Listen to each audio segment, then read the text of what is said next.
those who are watching. I am Custodius Ras and I will be showing you my business idea teaching. Polystyrene is a type of plastic that when puffed with air is lightweight, buoyant, water resistant, and a good insulator. These properties makes foam polystyrene a go-to choice for filling bean bags, insulating houses, and turning into blocks or nuggets for use as protective packaging for products in transit.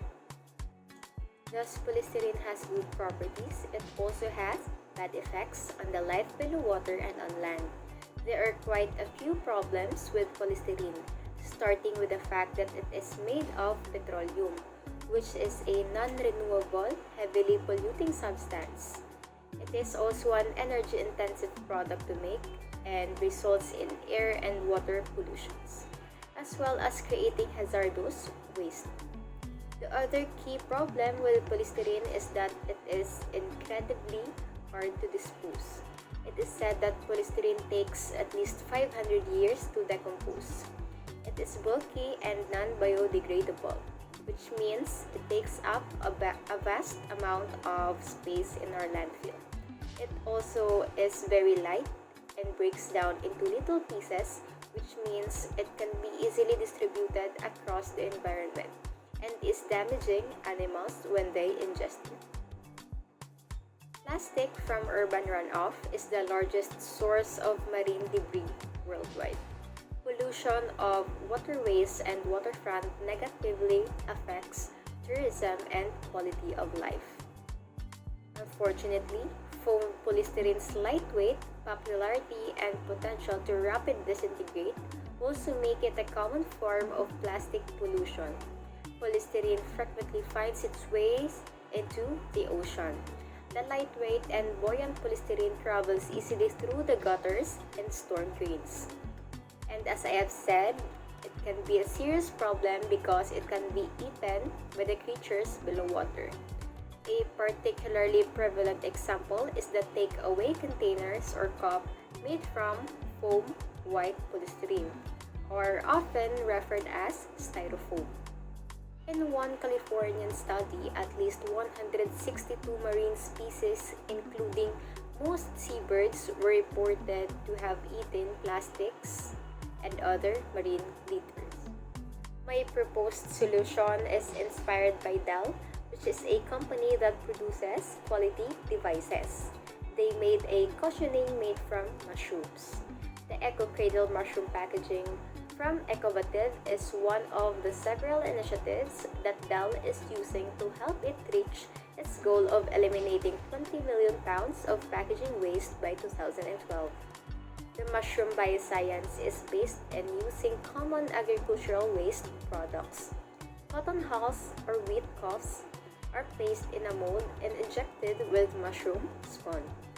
5 to 10 days later, the mushroom root structure complete its growth, having utilized the energy inherent in the agricultural wastes instead of external energy sources like petroleum.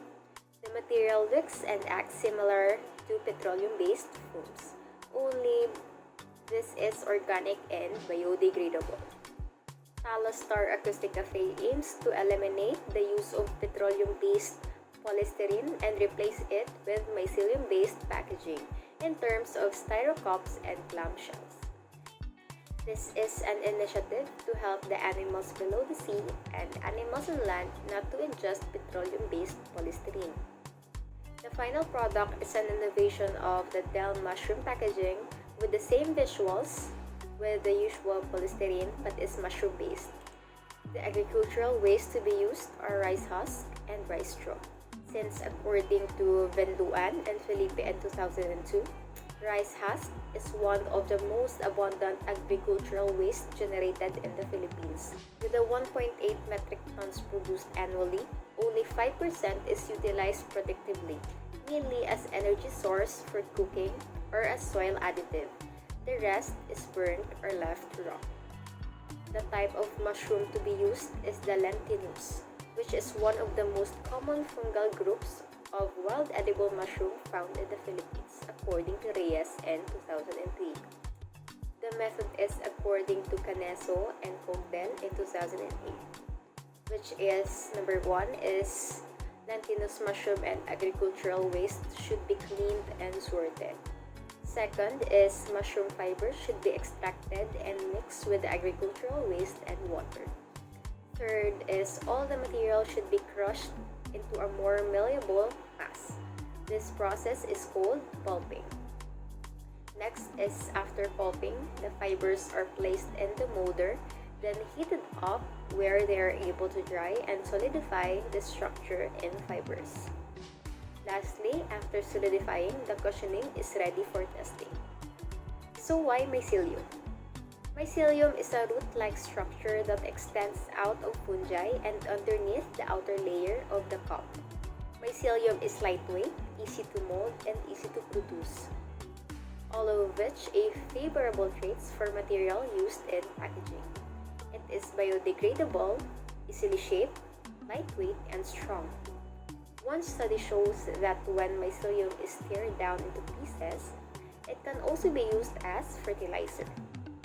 Instead of trashing this mycelium-based packaging, one could put this in their plants to serve as fertilizers, thus helping the sea animals not to ingest hazardous materials. It does not have the same lifespan as polystyrene foam, which is good for the environment.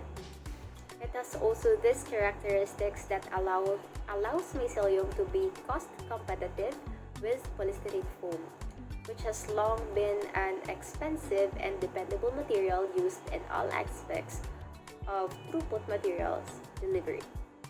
Anyone who wants to relax is welcome in Talastor Cafe.